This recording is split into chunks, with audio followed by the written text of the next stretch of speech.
Muy buenas tardes. Gracias a todos y a todas. Vamos a dar inicio a la actividad que nos convoca la tarde de hoy.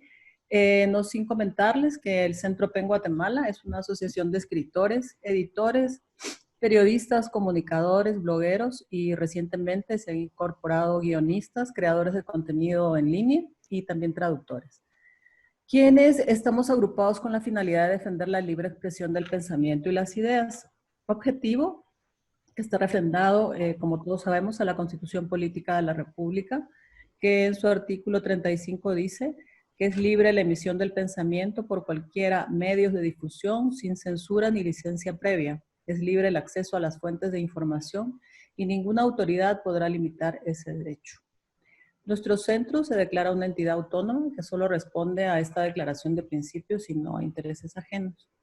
El Centro PEN Guatemala fue fundado en el año 2005 y está escrito y avalado por el PEN Internacional, que el próximo año cumple sus primeros 100 años de vida. Nuestro centro aúna esfuerzos para accionar en contra de la censura en todas sus formas, manifestaciones y expresiones. Por ello, en el marco de la celebración del Día de Muertos, promovida por cuarto año consecutivo por el PEN Internacional, y que en esta ocasión aúna esfuerzos en el marco del programa PEN Protesta, nos reunimos esta tarde para, en palabras de Jennifer Clement, presidenta del PEN Internacional, honrar a los periodistas heroicos que han perdido la vida por ejercer su trabajo y a quienes su gobierno les falló. En esta actividad, el Centro PEN recordará a 4 periodistas asesinados en el país: Roberto Martínez, Enrique Salazar Solórzano, Luis Díaz Pérez y Brian Guerra. Paso la palabra a Juan Antonio Canel, presidente de nuestro centro. Muchas gracias, Carla. Bienvenidos todos y todas a esta actividad que por cuarto año consecutivo celebramos para rememorar, para hacer memoria de quienes como escritores y como periodistas han muerto como consecuencia de su trabajo. Este año nos agrupamos aquí ahora para recordar a Roberto Martínez, a Brian Guerra, a Luis Díaz Pérez, a Enrique Salazar Solórzano. Es a la memoria de ellos que vamos a celebrar esta actividad, que nos recuerde que debemos seguir luchando por que la libertad de expresión y de opinión se consoliden en nuestro país, ¿verdad? Y que pueda ejercerse tanto el oficio de escritor como el oficio de periodista sin esa zozobra, sin ese peligro que siempre nos ha cernido, ¿verdad? Según la Organización para las Naciones Unidas, América Latina es la región más peligrosa para ejercer el periodismo y la segunda más mortífera para los reporteros. De 2018 a 2020 se han registrado al menos 38 asesinatos a periodistas de medios impresos o digitales en el continente, mientras que Brasil y México son 2 de los países con mayor número de asesinatos a comunicadores. Más del 90% de estos crímenes continúan en la impunidad.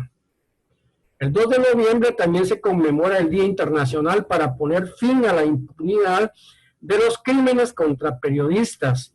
En este contexto, PEN llama a las autoridades de 13 países a proteger a sus periodistas y a la libertad de expresión como el camino para las democracias y la paz, y permitir una verdadera impartición de justicia para los crímenes contra los reporteros.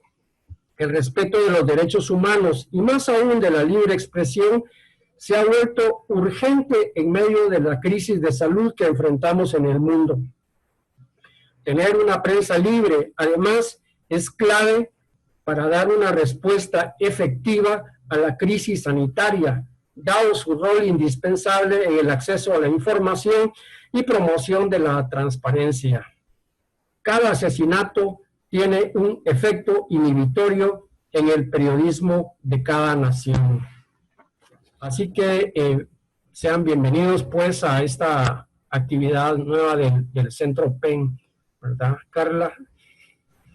Muchas gracias. El primer periodista a quien rendiremos homenaje será Brian Guerra. Brian, de 25 años, fue atacado a tiros por desconocidos el 27 de febrero de este año en la ciudad de Chiquimula, falleciendo 5 días después del atentado en su contra. Él era vicepresidente de la Red de Comunicadores Sociales de Chiquimula. Sobre él nos hablará Miguel Ángel Alvisures, quien es un reconocido activista de derechos humanos y columnista del diario El Periódico. En la actualidad es el presidente de la APG, que es la Asociación de Periodistas de Guatemala. Él ha ocupado cargos de liderazgo en organizaciones de derechos humanos aquí en el país. Fue director del Frente Democrático contra la Represión, FDCR por sus siglas, de Guatemala, y también director del Comité Nacional de la Unidad Sindical CNUS, y secretario general de la Central Nacional de Trabajadores, la CNT. Además, fue presidente de la Asociación de Detenidos y Desaparecidos de Guatemala, conocida FAMDEGUA. A usted la palabra, Miguel Ángel. Bien, buenas tardes a todos. Qué bueno saludarlos a pesar de la crisis que estamos viendo. Habíamos invitado a dos compañeros de la Asociación de Periodistas de Chiquimula, que deberían de haberse conectado ya porque eran los que iban a hablar respecto a este crimen.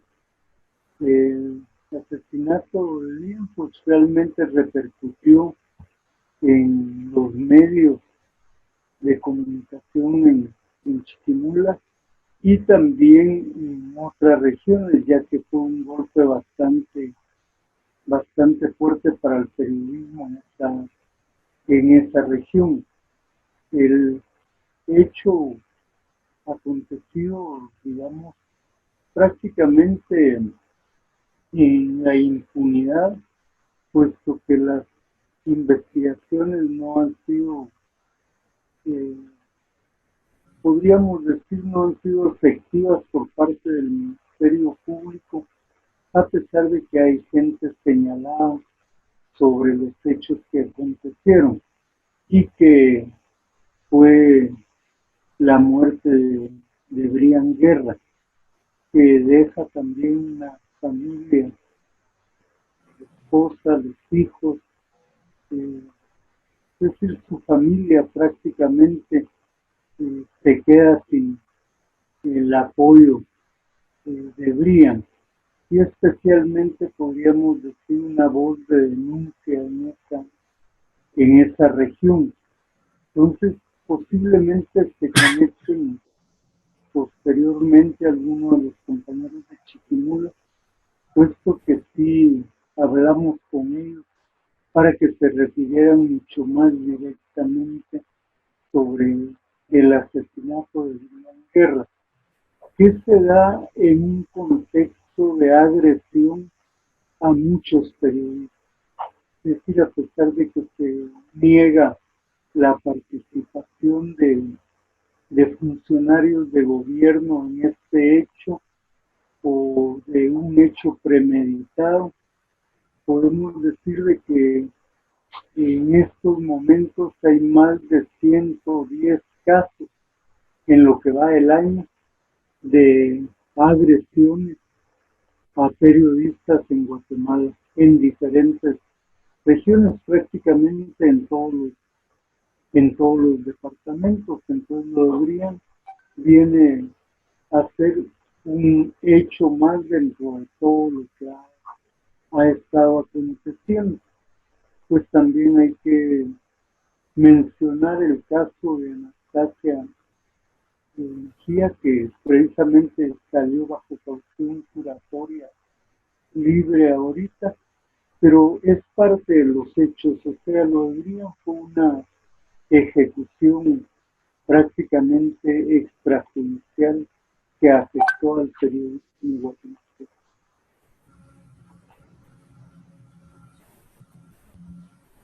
Muchísimas gracias, Miguel Ángel. Como verán, antes de que se me pasa el detalle, en la parte posterior de aquí de mi pantalla pueden ver que tenemos un altar con 4 ramos de flores y 4 velas veladoras, pues en honor, ¿verdad?, a los 4 periodistas que hoy estamos homenajeando.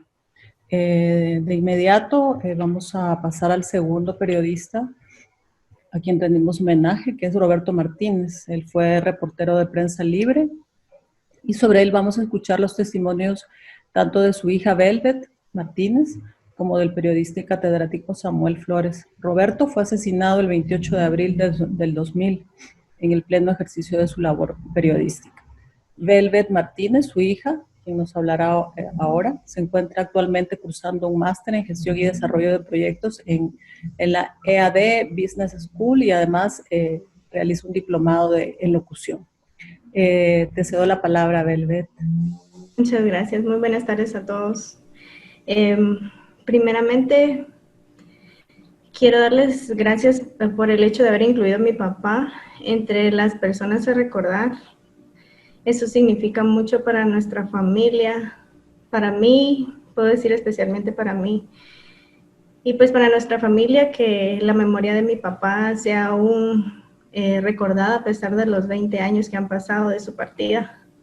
Eso es muy valioso para nosotros.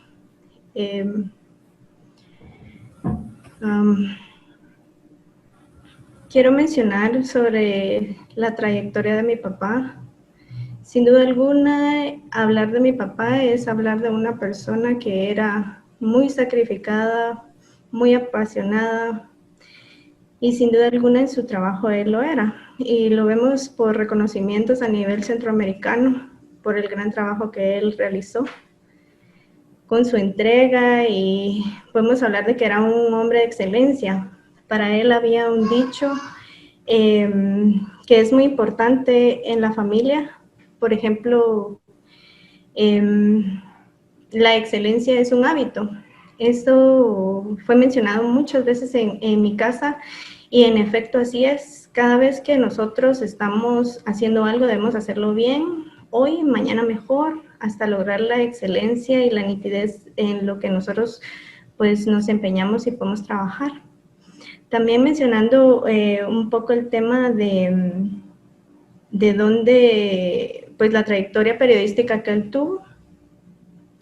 Entre ellos está pues, o entre los lugares donde él dejó huella fue o figura el Diario El Gráfico, Siglo XXI, Prensa Libre, y en todos estos medios donde él se desenvolvió, pues sin duda alguna son grandes aportes para el periodismo guatemalteco. Pues puedo decir también que a mí como hija me da mucho orgullo el saber que aún es recordado. También quisiera mencionar acerca de su muerte, pues se dijo que sí, en algún momento fueron 2 las personas que estaban en autocars en la zona 1 al momento de que pues, le dispararon. Dice que era una escopeta calibre 12, más sin embargo la autopsia mencionaba una bala en el cráneo calibre 9 milímetros.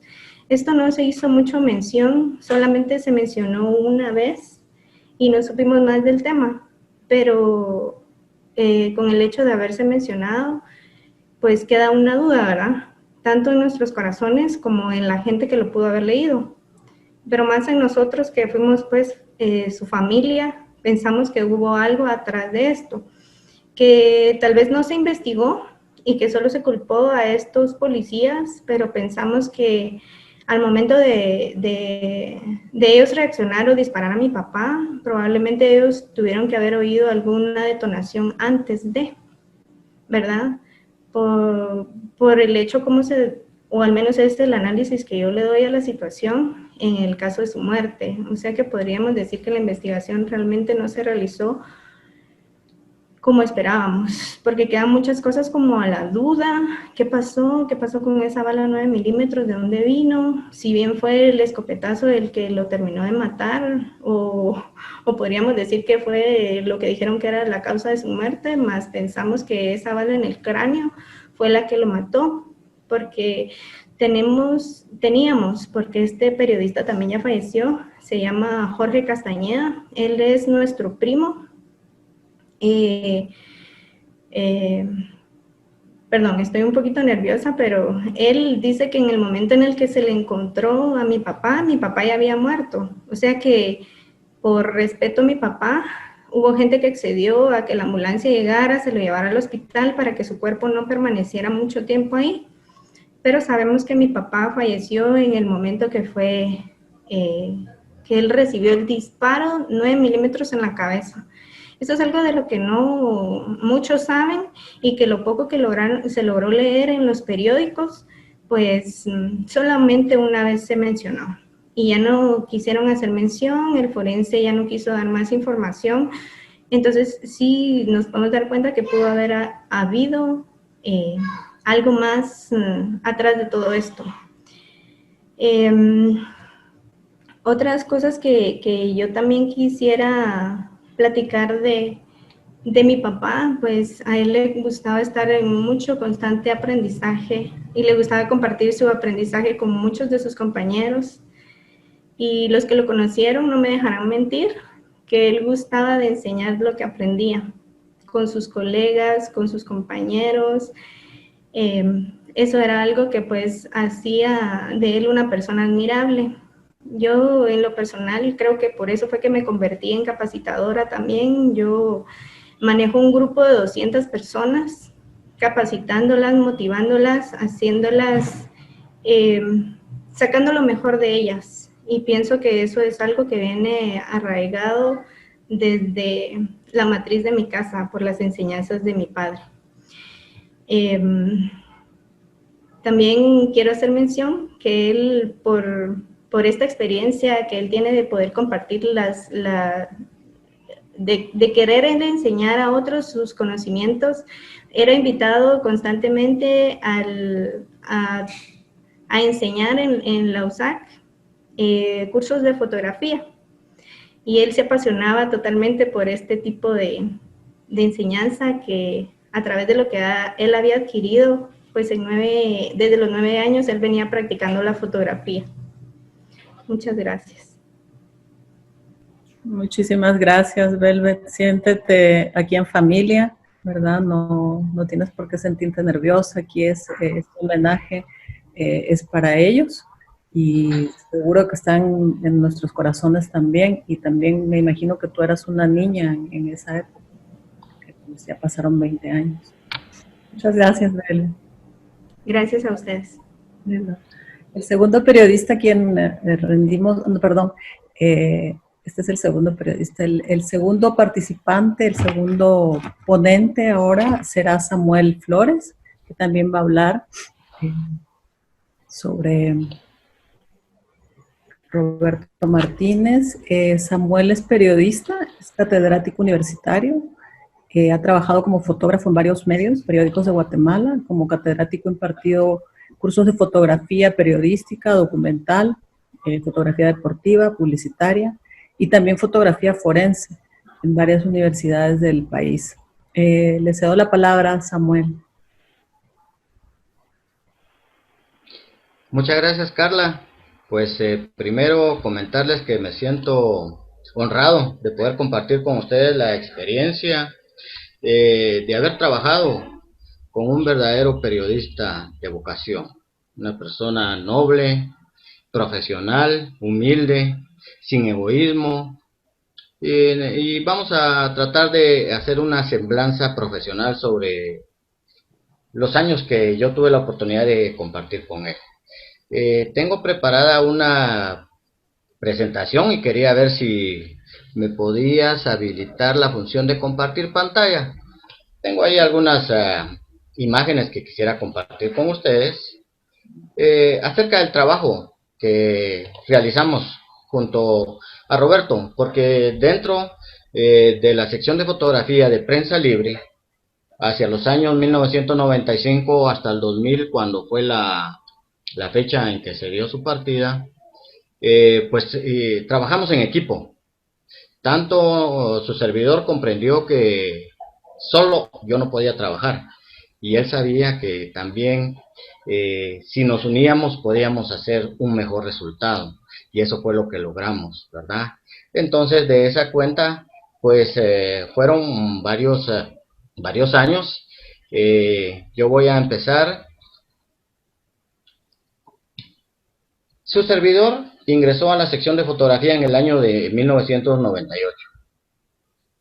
Fui invitado a integrar el equipo de la sección de fotografía en el cargo de coeditor de fotografía, ¿verdad?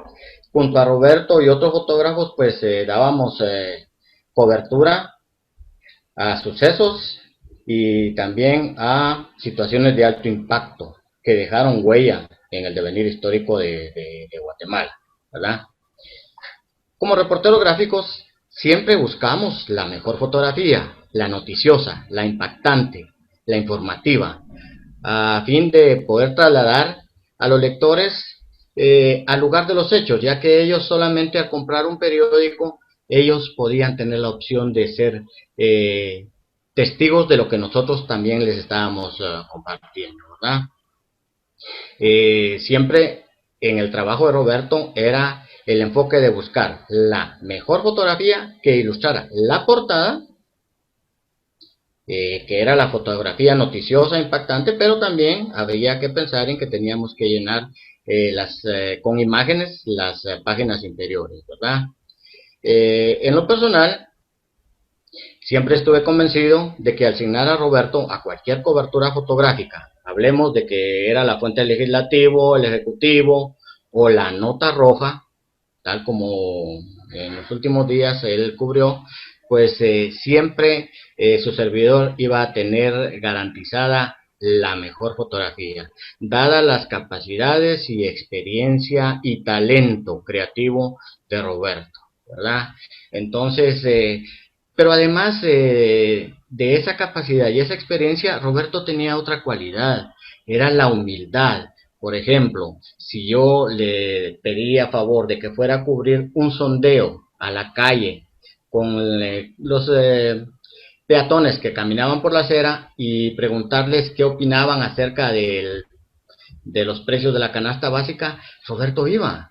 No ponía peros, no ponía excusas, simplemente agarraba su cámara, su equipo, se iba con el reportero con el que hacían equipo, iban a hacer el sondeo y regresaba con excelentes fotografías. Pero eso sí, también cuando yo lo enviaba a cubrir, por ejemplo, un suceso en el que involucraba muerte de varias personas, por ejemplo, algún accidente de tráfico o algún accidente aéreo, siempre él traía los mejores ángulos, las mejores fotografías, y de hecho facilitaba siempre mi trabajo por el hecho de que cada fotografía que yo veía de él era la mejor, y esa yo podía usarla tanto para la portada como para páginas interiores, ¿verdad? Entonces existía ese vínculo, ¿verdad? Y era un vínculo tácito, porque no lo comentábamos a cada rato, ¿verdad? Como me decía mi editor de fotografía, en alguna ocasión, nosotros no estábamos para cavar zanjas, tampoco estábamos para construir paredes y ubicar blogs, no. Nosotros como fotógrafos de prensa estábamos para que el momento en que se diera un suceso, nosotros trajéramos la mejor fotografía, la más informativa y la más impactante, la que atrajera al momento de ver la portada, pues nosotros pudiéramos compartir ese trabajo, ¿verdad? Entonces lo sabíamos y estábamos siempre atentos a ese detalle de hacer el trabajo, ¿verdad? Y de esa cuenta, pues siempre trabajamos con esa filosofía, ¿verdad? En una forma profesional, bastante técnica y estábamos compartiendo el producto del trabajo diariamente, ¿verdad? Pues haciendo un poco de contexto histórico hacia el suceso que llevó a la muerte de Roberto, pues quiero hacer un pequeño recordatorio de lo que fueron esos dos gobiernos, ¿verdad?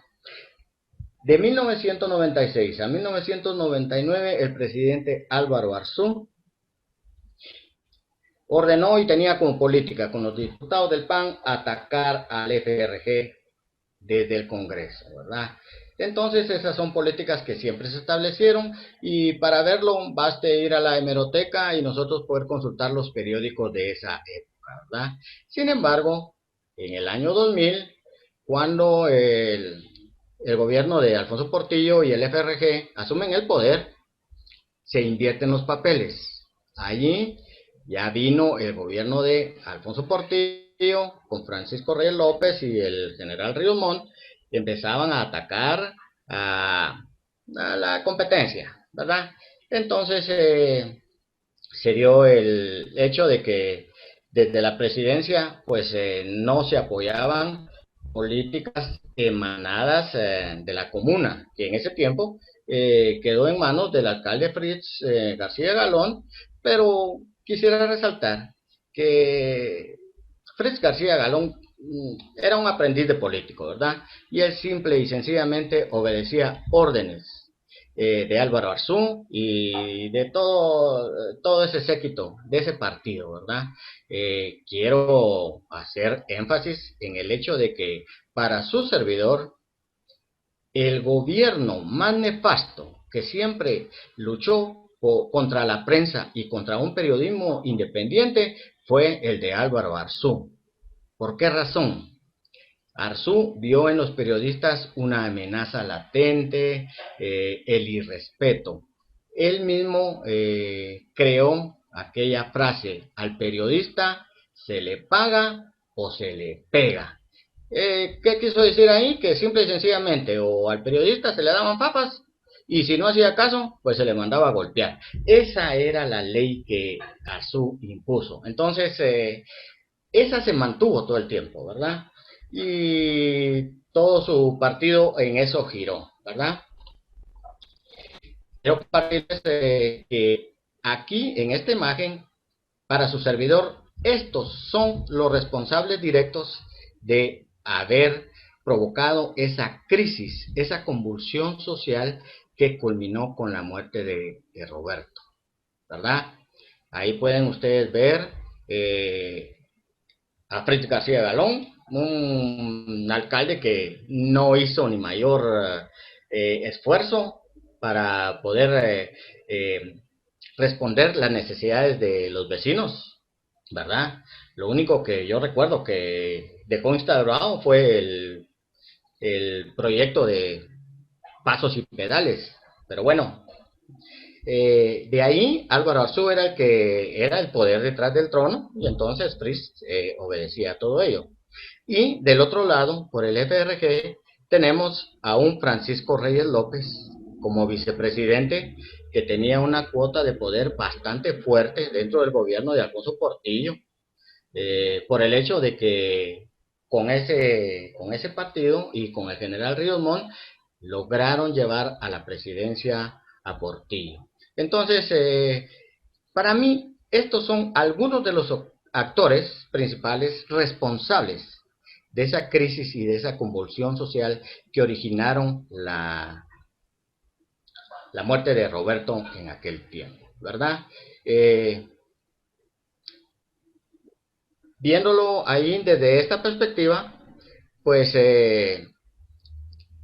recuerdo yo que para esa semana tan convulsionada que registramos y que desde la redacción y desde el Departamento de Fotografía de Prensa Libre, todo se inició el lunes 24 de abril. Eso fue porque ese día, esa fecha, fue que el alcalde Fritz García Galón autorizó elevar la tarifa del transporte urbano, ¿verdad? Para los buses rojos en ese tiempo costaban 75 centavos y la comuna autorizó elevarla a 1.10. El servicio preferencial, pues de 1.10 lo empezaron a autorizó que se cobraran 1.50. Sin embargo, en la realidad era de que los autobuseros, los pilotos, no estaban cobrando esas tarifas, sino que estaban cobrando 2 y 3 y 4 quetzales por trasladar a un solo vecino desde una parada hasta otro destino, ¿verdad? Entonces se dio todo se conjuntó para que se creara un descontento social, un descontento que produjo, para empezar, manifestaciones de los diferentes sectores, por ejemplo, las centrales sindicales, así como la Asociación de Estudiantes Universitarios de la San Carlos y los estudiantes de los institutos públicos de la capital, pues empezaron a protestar porque en verdad ese incremento a la tarifa del transporte pues laceraba la economía de la familia, no solamente del individuo como tal, sino que de los padres, de los trabajadores, de todo el mundo. Entonces, fue una medida irresponsable. Para empezar, el hecho de que el alcalde hubiera autorizado ese incremento a la tarifa, simple y sencillamente, era un castigo directo hacia los guatemaltecos, ¿verdad? De esa cuenta pues se dieron manifestaciones, protestas y siempre un pésimo servicio, ¿verdad? Para empezar, las unidades rojas, que en ese tiempo los conocíamos como los autobuses rojos, y yo los conocí porque yo abordaba mucho de esos autobuses para trasladarme de mi casa al trabajo y de regreso también, pues yo utilizaba mucho el servicio de transporte urbano. Pues vimos ahí que además de haber incrementado el precio del pasaje, también el mal servicio, ¿verdad? Entonces, habían brotes de descontento por todos lados.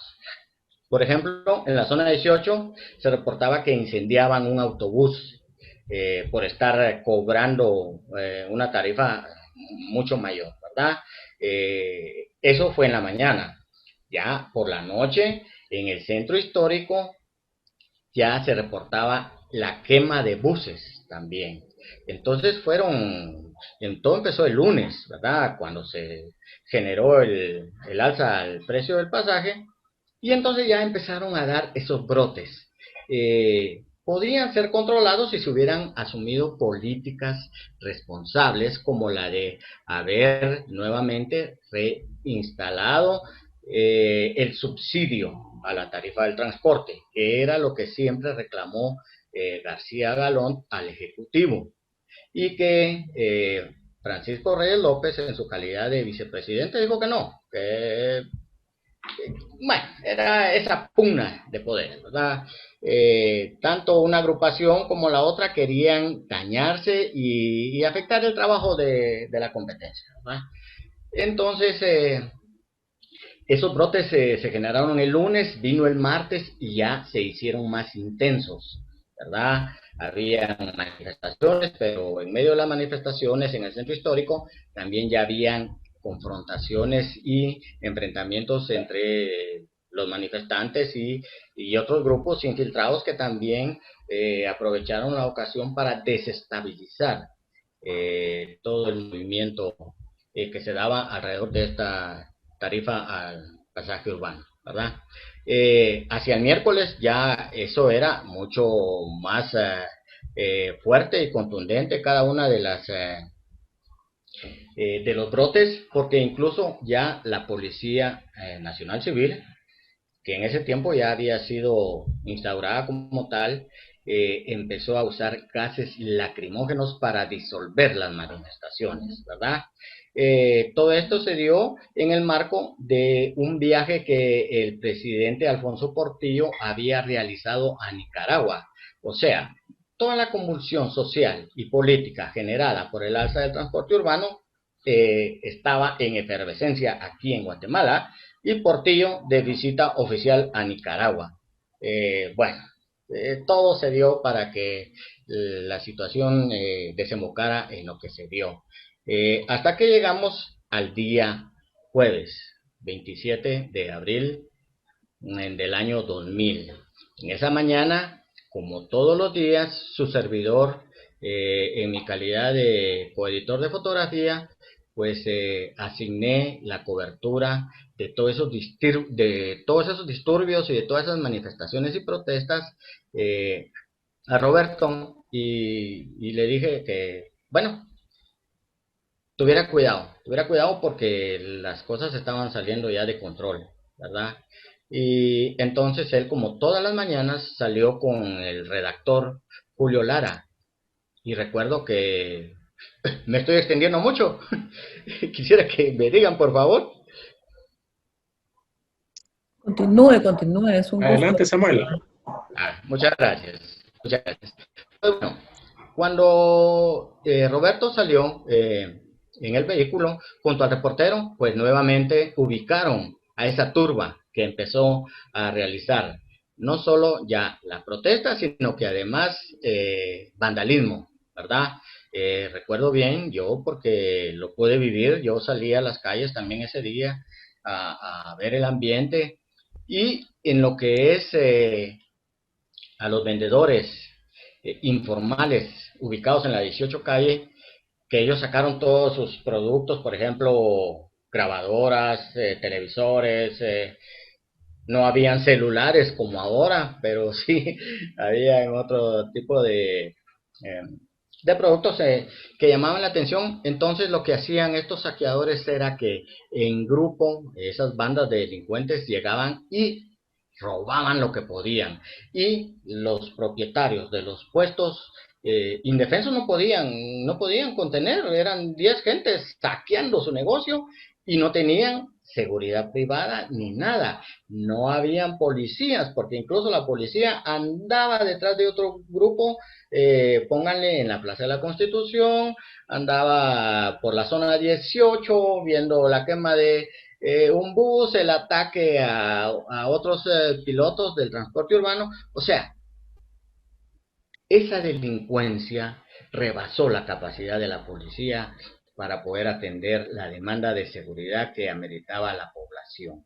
Ese día jueves, yo recuerdo bien, desde la mañana empezaron a darse los reportes, emisoras unidas, se empezó a transmitir todo lo que ocurría, porque también reporteros de esos medios andaban junto a Roberto, dándole seguimiento a lo que pasaba. Esto nos hace ver, pues, de que el grado de riesgo al que Roberto estaba expuesto, ¿verdad?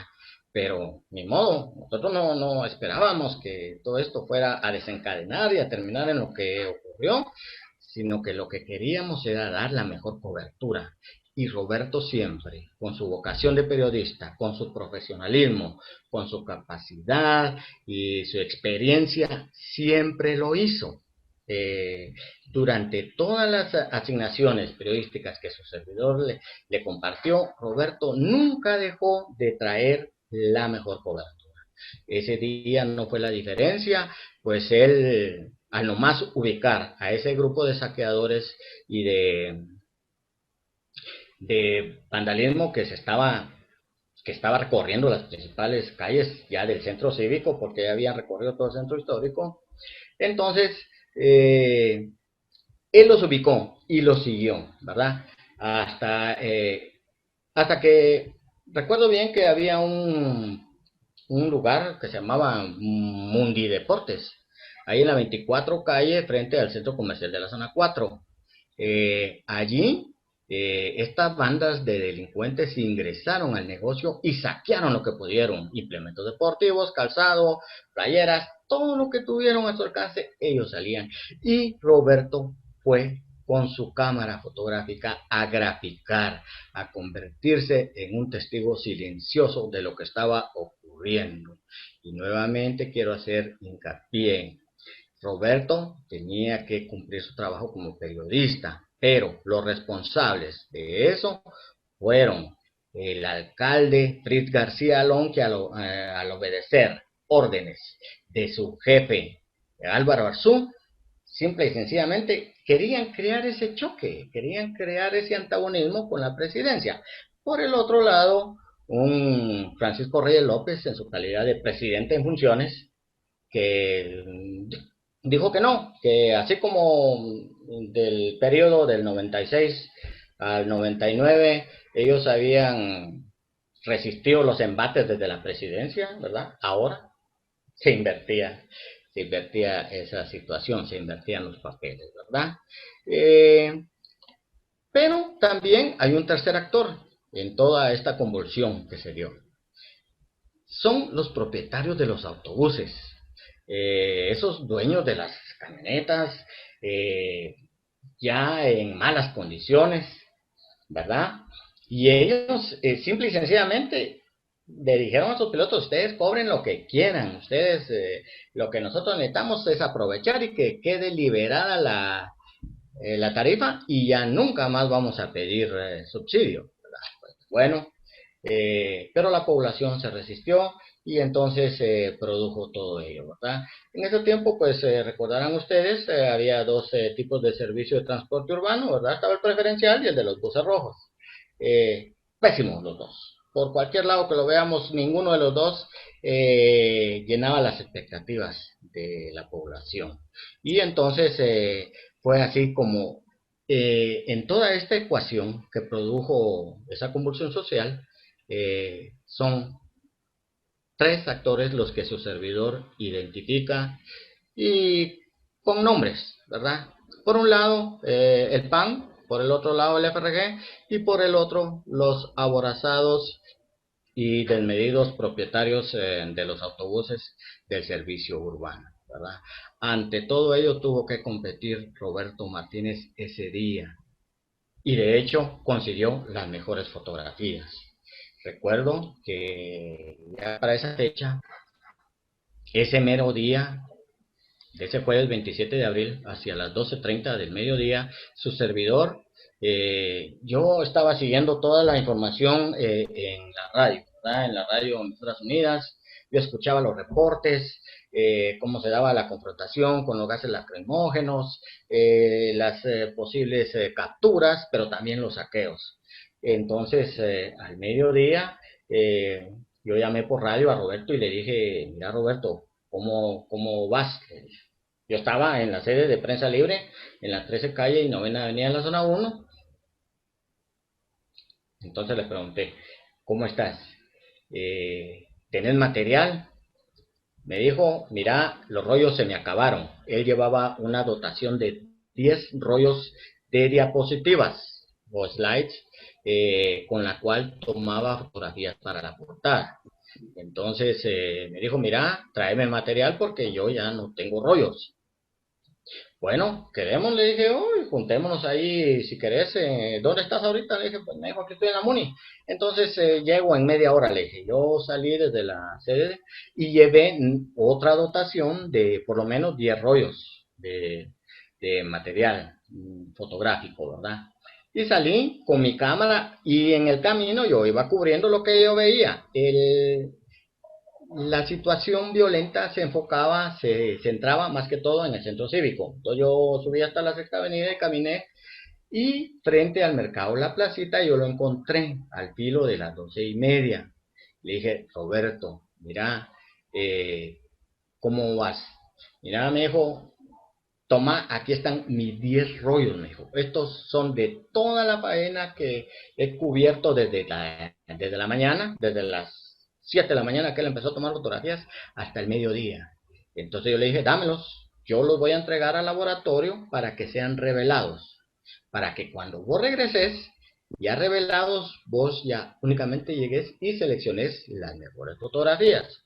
Vaya, me dijo. Entonces, él me dio esos 10 rollos que ya estaban tomados con esa cobertura fabulosa, en verdad.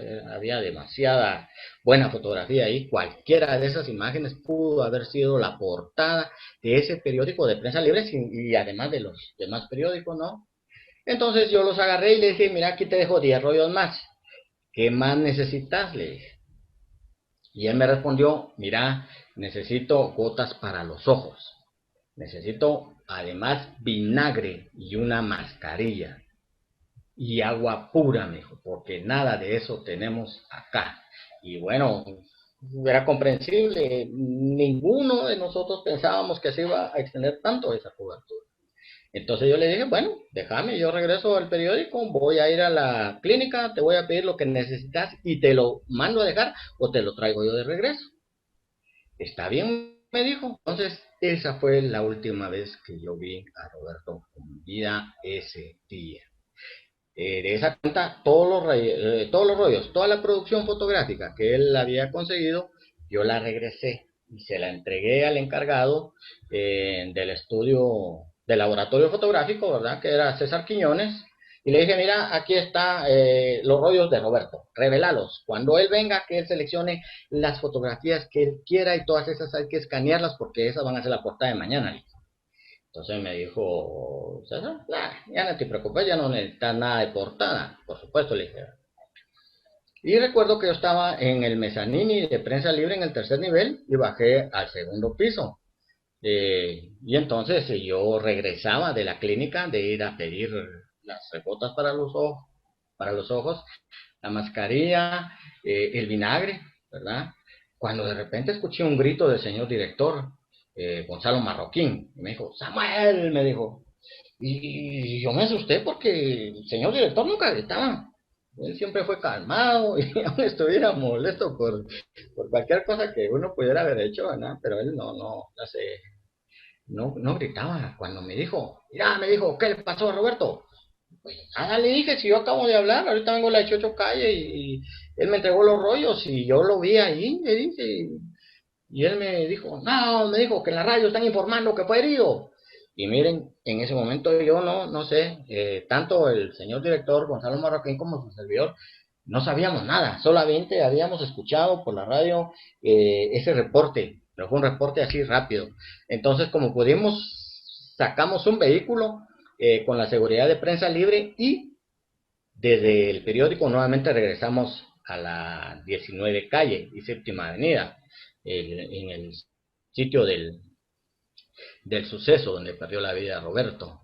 Cuando nosotros llegamos ya se había disipado todo, ya habían levantado el cuerpo de Roberto, los mismos bomberos, al momento de ver que fue herido, decidieron no esperar al MP ni a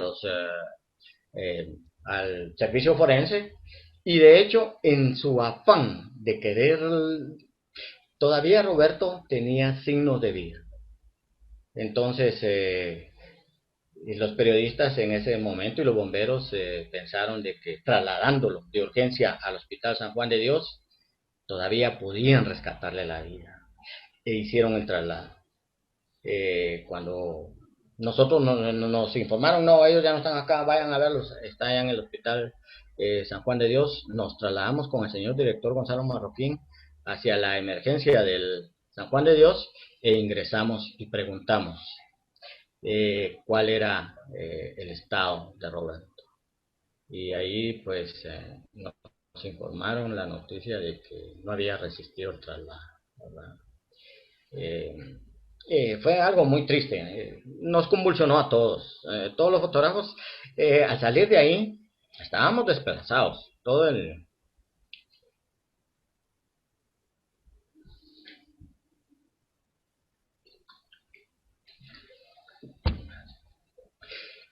el equipo de fotografía, que éramos varios fotógrafos, su servidor, la redacción en pleno, así como el señor director, pues no esperábamos eso, ¿verdad? Y pues bueno, al enterarnos, pues ya el señor director ordenó que todos los periodistas que estuvieran en la calle regresaran a la base. No quería exponer la vida y la seguridad de los demás periodistas, nada más, ¿verdad? Por un precio muy fuerte, el que como periodistas ya habíamos pagado, ¿verdad? Haber perdido a Roberto, ya eso ya indicaba que si seguían en la calle, los demás periodistas y equipos, pues simple y sencillamente también estábamos exponiéndolos para que se diera otro desenlace. Entonces, ya a partir de las 2 de la tarde, todo el mundo nos concentramos y empezamos a trabajar, a procesar el material. Gonzalo me llamó y me dijo, mira, yo tengo los rollos de Roberto, le dije, él me los dio. Y aquí está revelado, le dije. Ah, bueno, tráemelos, me dijo, porque aquí vamos a empezar a armar la portada y todas las páginas de interiores. Y bueno, tuvimos que terminar el día ahí con esa pérdida irreparable, porque no era lo mismo trabajar cotidianamente sabiendo que todos estábamos ahí versus el hecho de que nos faltaba un miembro del equipo y de la familia de Prensa Libre. Pues bueno, esto es a grandes rasgos lo que yo puedo compartirles acerca de lo que en mi calidad de periodista yo viví con Roberto, ¿verdad? Siempre admiré su trabajo, pero hay un legado de Roberto que también mencionaba Velvet y que yo también quiero compartirlo con ustedes, ¿verdad? Por ejemplo, Roberto fue uno de los principales impulsores de la fotografía periodística en Guatemala. Roberto era una persona joven, con mucha energía, mucho talento y con bastante experiencia. Entonces, a raíz de ello, todo su trabajo y el trabajo de los fotógrafos de prensa se empezó a respetar y lo empezamos a ver nosotros, ¿verdad? Pero a la vez pude descubrir que ahí identifiqué a periodistas de vocación, ¿verdad? Son detalles que aprendí a Roberto y bueno, siempre fue un maestro de la fotografía periodística. Por ejemplo, en el año de 1997, él cubrió la ejecución por inyección letal de Manuel Martínez Coronado.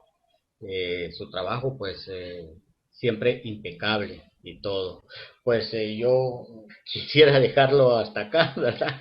Creo que me excedí en mi tiempo, ¿verdad? Pero bueno, es parte de de la experiencia que su servidor vivió junto a Roberto durante esos 3 años intensos de trabajo que vivimos en la sección de fotografía de Prensa Libre. Muchas gracias. Muchísimas gracias. Tal vez si nos Gracias ayuda. por la información. Habían cosas que yo ya no recordaba y perdón que me robe la palabra porque... Adelante, adelante. Sí, de hecho sí, mi papá ese día que se menciona que fue llamado para ir a cubrir la zona roja, yo recuerdo que él estaba preparado y cambiado porque él iba para el Petén, de hecho, yo recuerdo que él dijo, yo mañana me voy para el Petén y regreso hasta en 2 días. Yo voy a regresar en 2 días, se portan bien, le hacen caso a su mamá y yo regreso en 2 días. Y resulta que de repente estaba en la puerta y se mete el regresón y dice, ya no me voy. Y todos, bravo, ya no se va, porque casi no le veíamos cuando se iba. Y de repente dice, bueno, me voy a ir a cubrir la zona roja porque no hay nadie que la cubra. Ya me voy, se cuidan todos, nos dio un beso y se fue. Y ese día más tarde, porque nosotros pues estamos pendientes de las noticias también por todo el caos que estaba suscitando en el momento, cuando yo estaba en el segundo nivel y de repente oigo que periodista herido, como tenían la televisión a todo volumen, yo dije periodista herido, ¿qué pasaría? Y yo me bajo iniciando las gradas para bajar, cuando oigo el nombre de mi papá, yo me caí, di vueltas en esas gradas.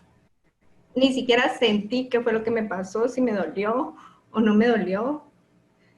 Yo creo que en ese momento no me di cuenta de qué le había pasado físicamente a mi cuerpo. Solamente sentía algo terrible, porque lo acabamos de ver en la mañana y de un momento para otro él ya no estaba. Y digo no estaba porque en ese mismo momento que estaban dando la noticia, Jorge se comunica con nosotros y nos dice, porque la que habló con él fue mi tía Karina, que ella fue la que dio el comunicado en la casa a todas las personas que no sabían. Pero yo habiendo oído el nombre de Roberto Martínez y cuando dicen sí, lo van a trasladar al hospital porque todavía tiene signos de vida, pensamos, bueno, está vivo, gracias a Dios todavía. Pero cuando recibimos la llamada de mi primo, supimos que ya no era así, que él ya estaba, o sea, él ya había fallecido, falleció en el momento en el que cayó al suelo y lo supimos por boca de él, que se iban a llevar el cuerpo, pero que no tuviéramos esperanza porque él en el momento falleció.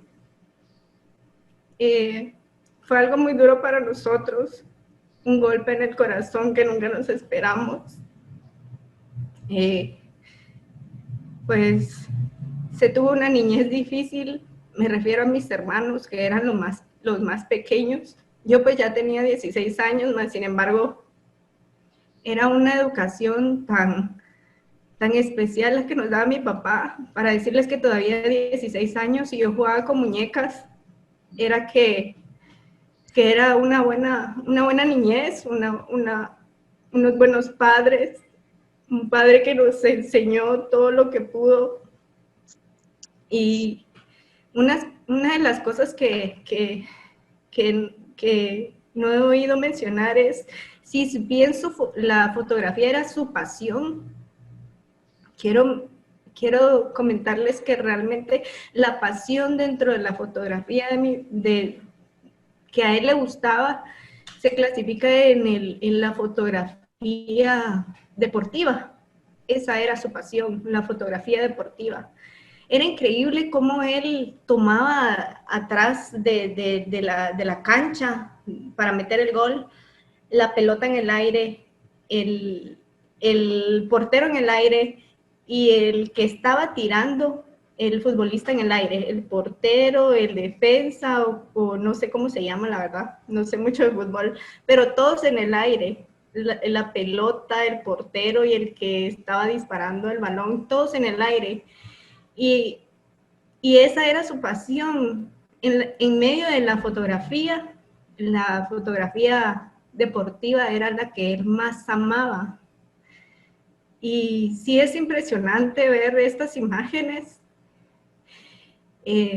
después de tanto tiempo, porque no es que no las haya visto.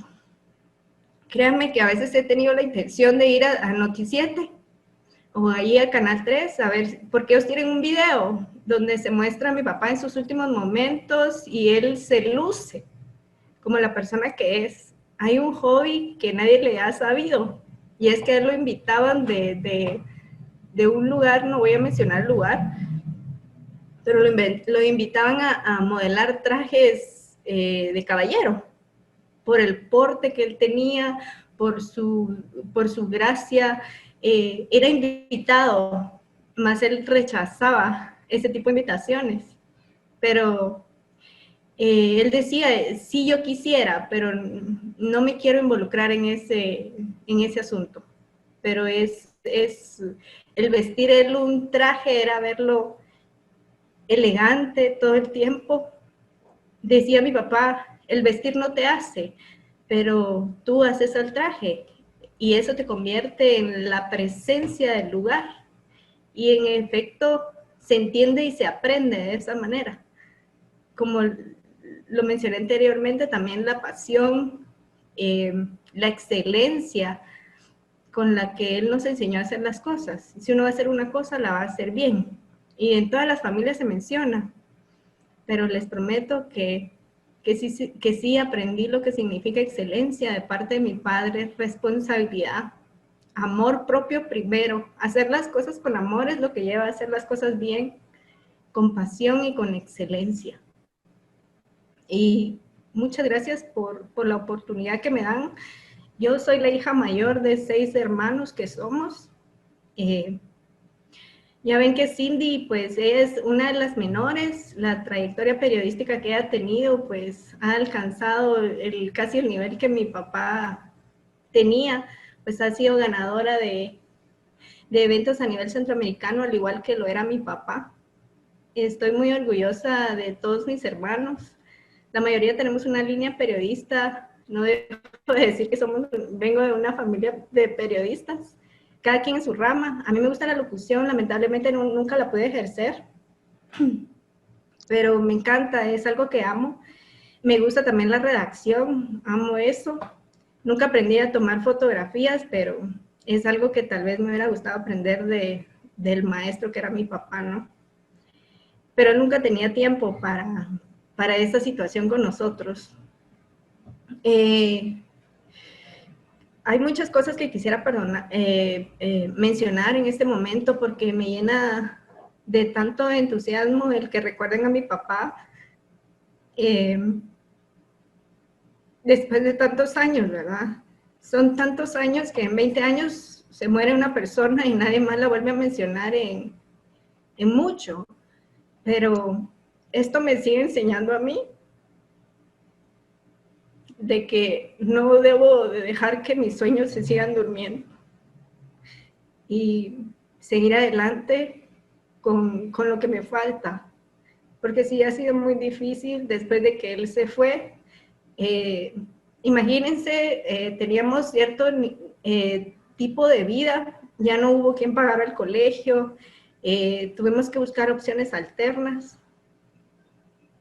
Y no todas las personas que querían ayudar bajo propósitos maliciosos, ¿verdad? Nosotras que fuimos las primeras hijas de mi papá, pues somos 2 hermanas, casi nos llevamos un año. Les puedo decir que fue muy difícil como mujeres aceptar incluso de la misma familia una ayuda sin que hubiera un interés de por medio. Pero yo le doy gracias a mi papá porque nos enseñó a luchar, pese a que éramos muy inocentes. Pudimos abrirnos campo en las diferentes áreas que pues la vida nos permitió y aquí estamos. Y todo podemos decir que gracias a mi papá. Muchas gracias por esta oportunidad de poder hablar sobre él. Gracias. Muchísimas gracias, Velvet. Muchísimas gracias, de verdad, a ambos.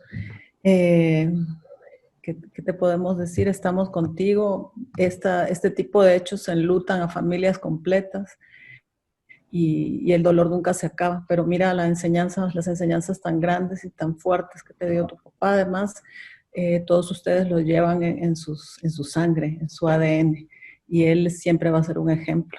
Y adelante. Muchísimas gracias también a Samuel por todo el relato pormenorizado y por clarificar también los principales actores y responsables de estas situaciones que enlutan no a una, muchas familias, ¿verdad? Por el oficio de ser periodista. Gracias, Samuel. Gracias, Samuel, también.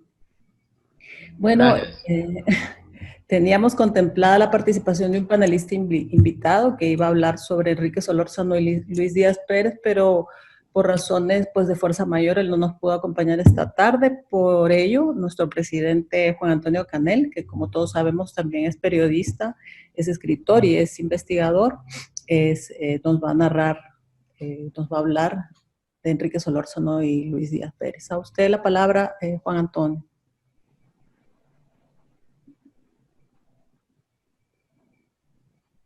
¿Lo tienes muteado, Carlita? Ya.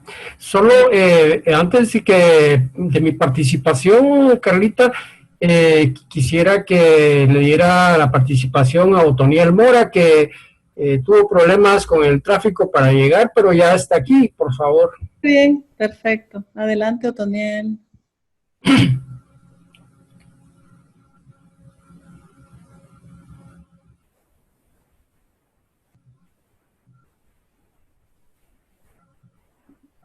Está sin sonido. ¿Tiene sonido? Sí. ¿Sí me escuchan? Sí. Muchas gracias. Pues quiero sumarme a este... No se escucha muy bien, Otoniel. ¿No se escucha? Ahí está mejor. ¿Sí? Ahora sí. Ahí está bien. Muchas gracias.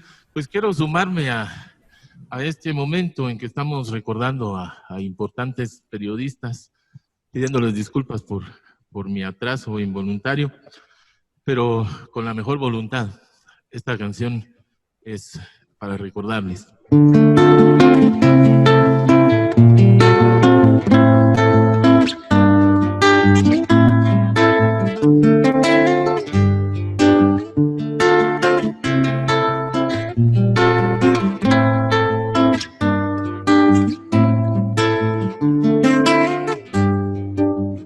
¿Quién dijo que todo está perdido?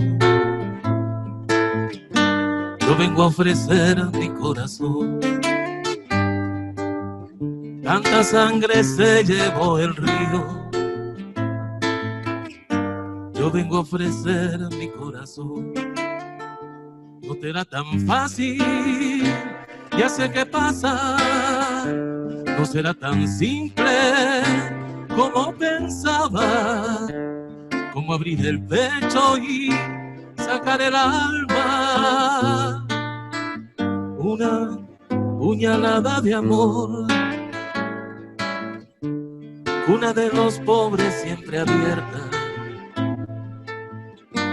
Yo vengo a ofrecer mi corazón.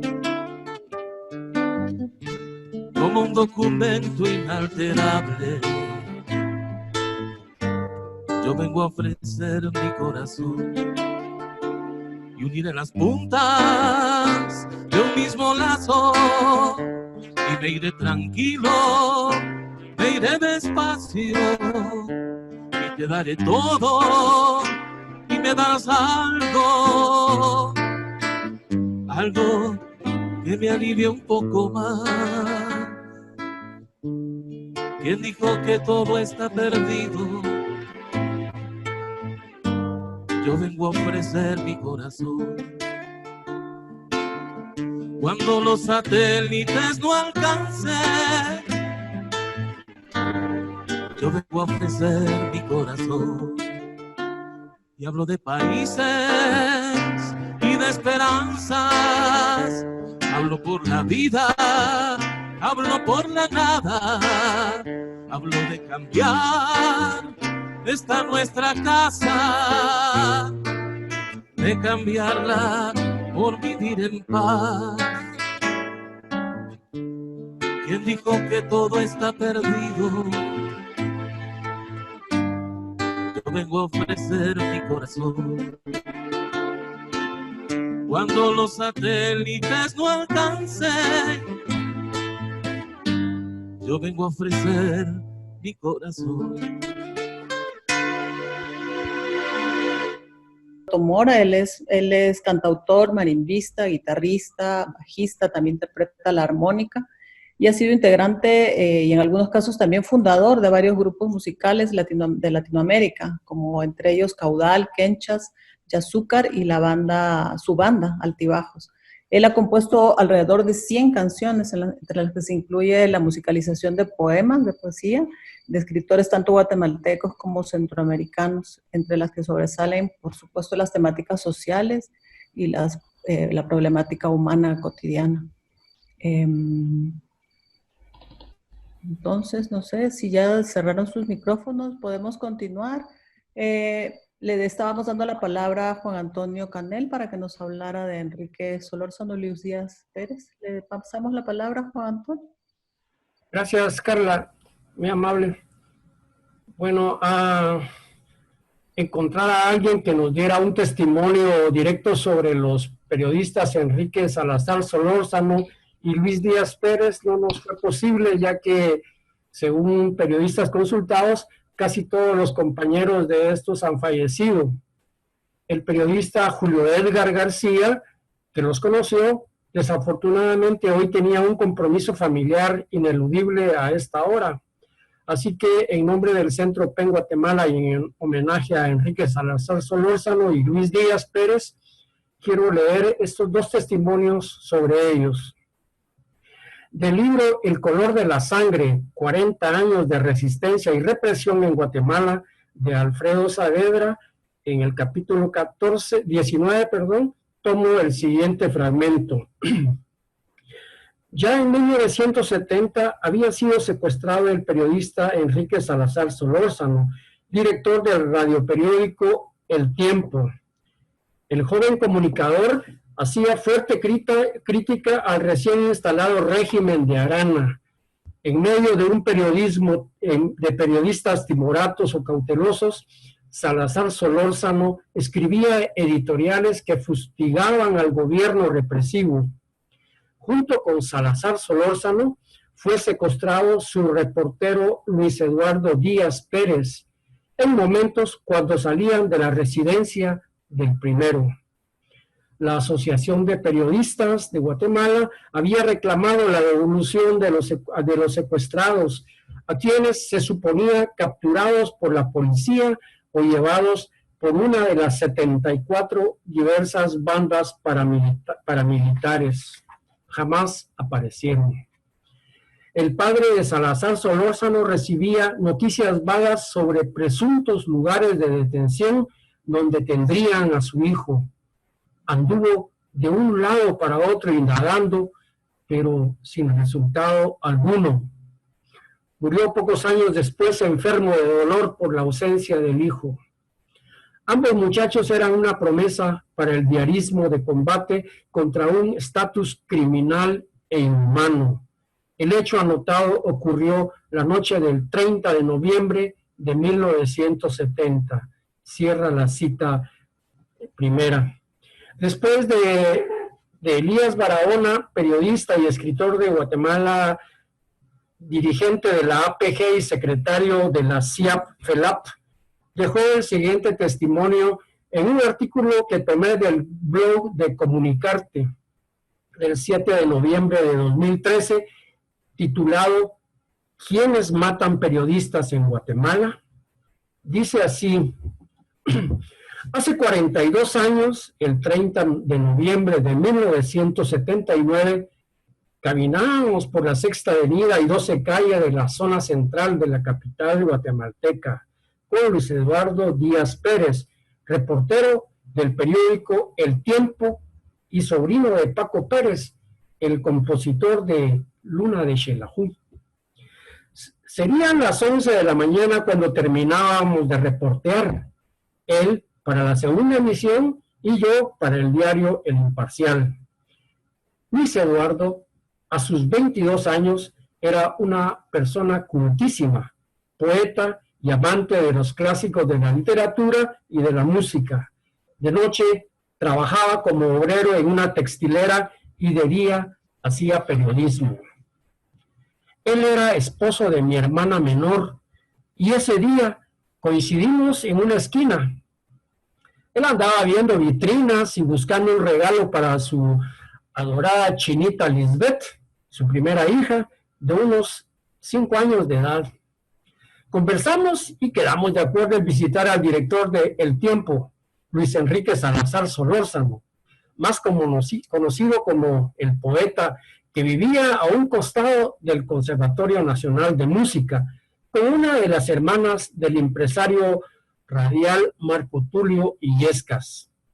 Yo tenía pendiente una entrevista con el ministro de Agricultura y casualmente lo encontré en la grada del Palacio Nacional. Le pedí a Luis que siguiera hasta la casa de Salazar Solórzano y lo prometí unirme a él en unos 15 minutos después. En efecto, así lo hice. Llegué hasta el apartamento de Salazar Solórzano, pero en la esquina encontré una gran cantidad de gente alarmada. No hice caso y subí las gradas. La esposa del poeta lloraba. Tirada en el suelo tras haber intentado evitar el secuestro de su compañero. Entre sollozos, me contó que 4 encapuchados con subametralladoras subieron hasta el apartamento y golpearon a los 2 periodistas. Los arrastraron gradas abajo e introdujeron en una panel blanca con matrícula extranjera y desaparecieron con rumbo ignorado. Desde ese día empecé a buscar a los 2 desaparecidos. Interpuse muchos recursos inútiles de exhibición personal porque la policía era avisada antes de que llegara el juez a practicarlos. Muchos años después supe que ambos fueron interrogados y despedazados por agentes de la mal llamada policía judicial, policía secreta. y que luego practicaron tiro al blanco con sus cuerpos semivivos en un campo de concentración ubicado en La Palmilla, en el nororiental departamento de Zacapa. Hasta la fecha, casi nadie sabe por qué fueron secuestrados y asesinados, porque ninguna investigación se ha hecho al respecto. Mi hermana sufrió una fuerte depresión durante muchos años y murió en un accidente de tránsito antes de que yo pudiera retornar al país 18 años después. En esa época inauguraba su periodo presidencial el general Carlos Arana Osorio, más conocido como el Chacal de Oriente, pues convirtió en rojas las límpidas aguas del caudaloso río Motagua, cuando fue comandante en la base militar de Zacapa antes de 1970. Méritos que le valieron para ser colocado en la presidencia de la República con el consentimiento entusiasta del gobierno estadounidense. Durante su gestión en la base, aviones militares estadounidenses volaban desde la zona del Canal de Panamá para quemar con napalm las humildes chozas campesinas en la Sierra de las Minas y daban la vuelta de regreso sin aterrizar siquiera en Guatemala. Durante los 4 años que Arana desgobernó al país, hubo estado de sitio y toque de queda permanente y miles de asesinatos políticos. En el seno de la Asociación de Periodistas, todavía nos preguntamos, ¿quiénes matan a los periodistas en este país? Pero es curioso que hasta la fecha ninguno de los casos ha sido esclarecido. Bueno, muchísimas gracias. Así pues que esta oportunidad de evocar, de recordar a esos periodistas que murieron en el ejercicio de su oficio, en el ejercicio de dar información y que se arriesgaron y que murieron por ese riesgo que tomaron, también nos hace recordar que es un ejemplo que nosotros debemos de tomar y no declinar en luchar por que haya un espacio para la libre expresión y las ideas en Guatemala, ¿verdad?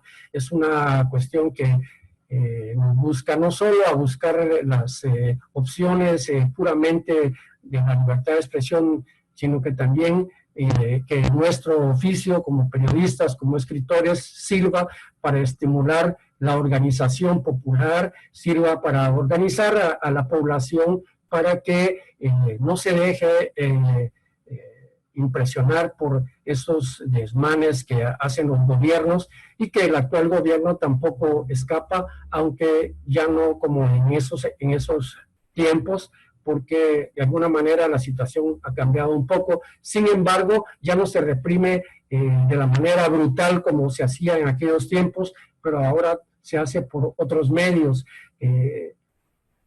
Hay una cuestión que mencionó Samuel, que decía el presidente cuando fue alcalde Álvaro Arzú, que decía que tenía como regla de que al periodista se le paga o se le pega. Es decir, al que no se doblega, pues entonces fue una medida común desaparecerlos, ¿verdad? O sobornarlos, ¿verdad? Así es que sirva pues este homenaje que hemos querido rendir a la memoria de estos periodistas fallecidos como víctimas de la represión, para que lo recordemos y que su ejemplo nos conduzca y nos ayude también a tenerlos en la memoria para no declinar en nuestras faenas por la lucha de la libre expresión y de las ideas. Muchas gracias.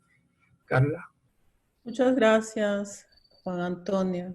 Yo voy a aprovechar para leer algunos mensajitos que están aquí en el chat, por si acaso no los han leído. Alicia, para todos, pero es para Velvet. Muchas gracias por tus palabras. Ha sido muy conmovedor y aleccionador escucharte y más aún conocer a tu padre a través de ti. Gracias. De Mariana Zaviras, para todos, nos dijo: disculpen que no puedo quedarme más, pero muchísimas gracias por esta linda oportunidad. Fue un honor y muy emocionante. Trabajo con IFEX, una red de ONGs de libertad de expresión que incluye al PEN. Que estén bien y saludos atentos. Eduardo, hermoso testimonio, aunque dramático y doloroso. Gracias por compartirlo. Gracias, Samuel. De Velvet para Gustavo. Gracias, Gustavo. Gracias, Samuel. Alicia, muchas gracias. Dice Roberto Cifuentes, los jóvenes periodistas deben conocer la historia. Gracias a Samuel y a Velvet por ese testimonio. Abrazo solidario. De Samuel para Roberto y Velvet, gracias por permitirme compartir la experiencia de trabajar con un periodista de vocación como Roberto Martínez.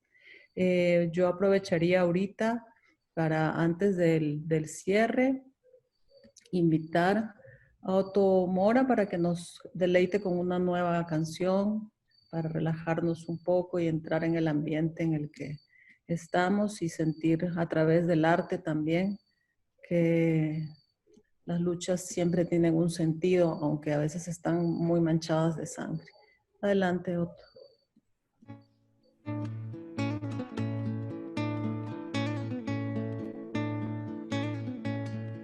Tantas veces me mataron, tantas veces me morí, sin embargo estoy aquí resucitando.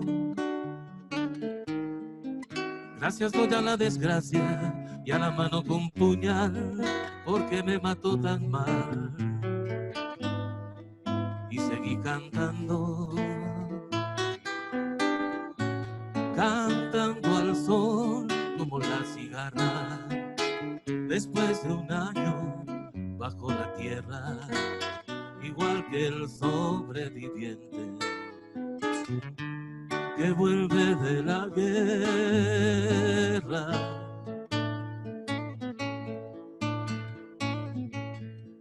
Cuántas veces me borraron, tantas desaparecí, a mi propio entierro fui solo y llorando. Hice un nudo en el pañuelo, pero me olvidé después que no era la única vez. Y seguí cantando, cantando al sol como la cigarra. Después de un año bajo la tierra, igual que el sobreviviente que vuelve de la guerra.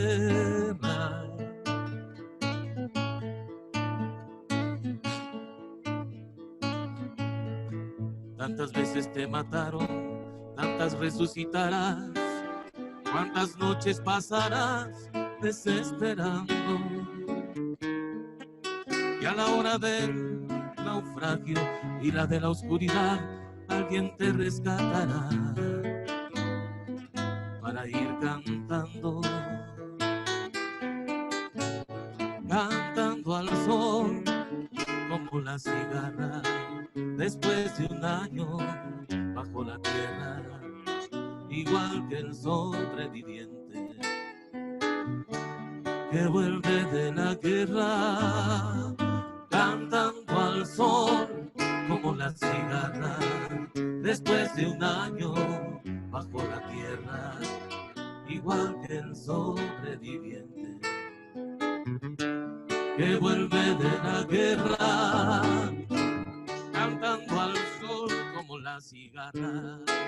Después de un año bajo la tierra, igual que el sobreviviente que vuelve de la guerra.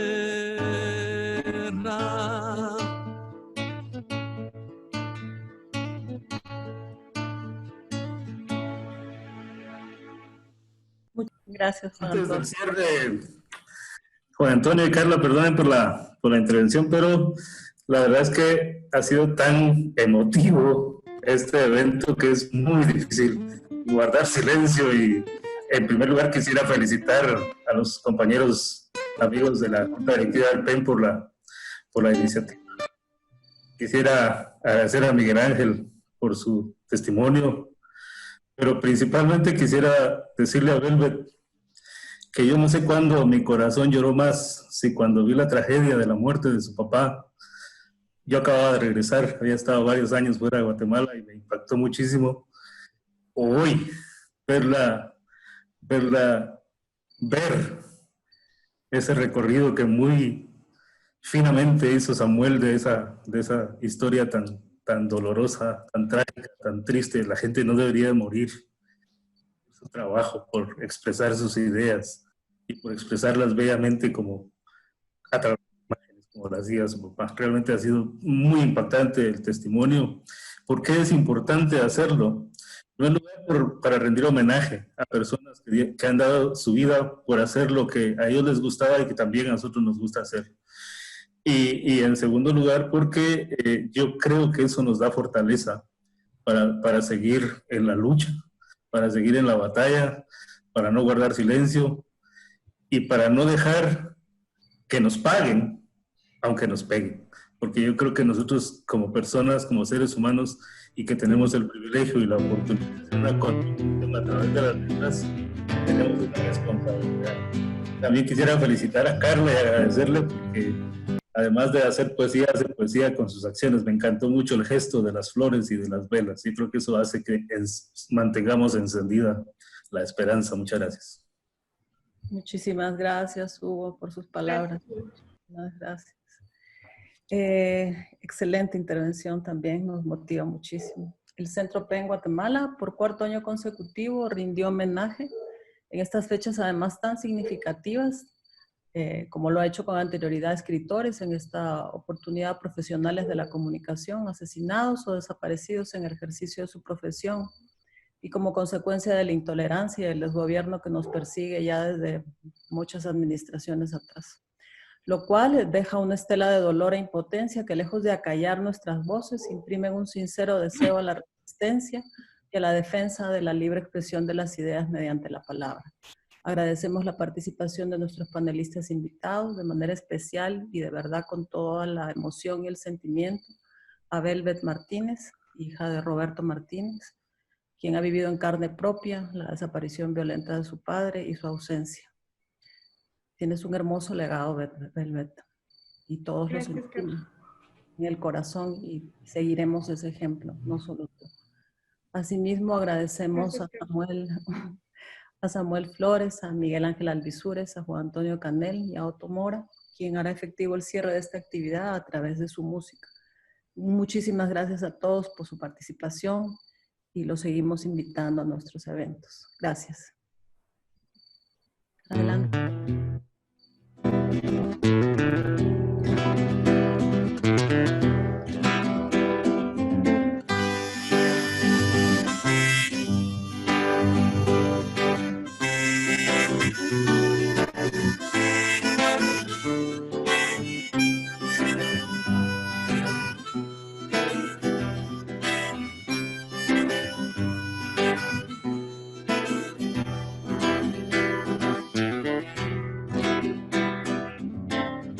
Solo le pido a Dios que el dolor no me sea indiferente, que no me abofete en la otra mejilla, después que una garra me arañó esta suerte.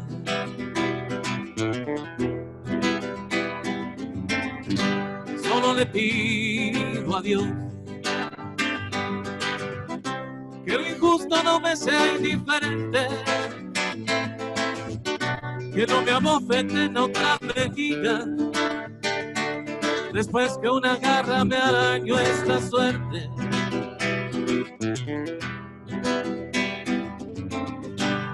Solo le pido a Dios que la guerra no me sea indiferente, que es un monstruo grande y pisa fuerte toda la pobre inocencia de la gente, que es un monstruo grande y pisa fuerte toda la pobre inocencia de la gente.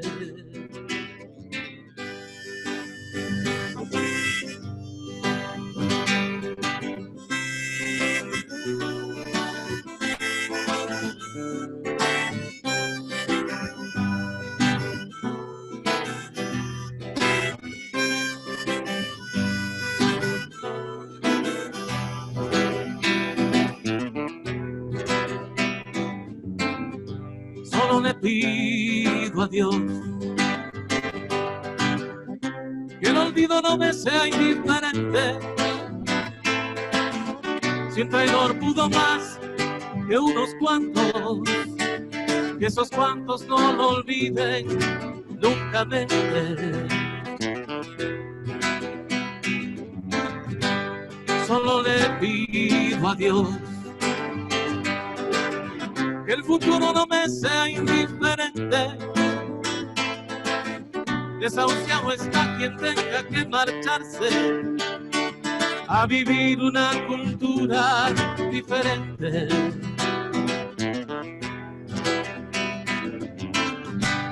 Solo le pido a Dios que la guerra no me sea indiferente, que es un monstruo grande y pisa fuerte toda la pobre inocencia de la gente, que es un monstruo grande y pisa fuerte toda la pobre inocencia de la gente.